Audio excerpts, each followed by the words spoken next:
శంఖమవుతావు నువ్వు. అంత కీర్తినిస్తాను. పలికెడిది భాగవతమట పలికించు విభుండు రామభద్రుండట నే పలికిన భవహరమగునట పలికద వేరుండు గాథ పలుకగనేలా అంటారే పోతన గారు.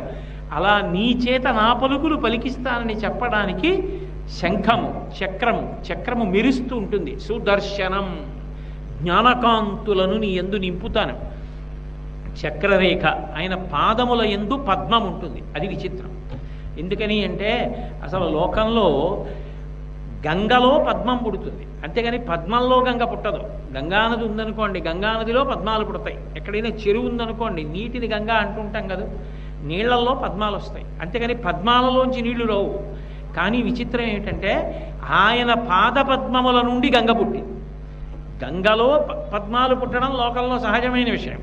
కానీ వెంకటేశ్వర స్వామి విషయంలో మాత్రం ఆయన యొక్క పాద పద్మముల నుండి నిజంగానే గంగ పుట్టింది. ఎందుకు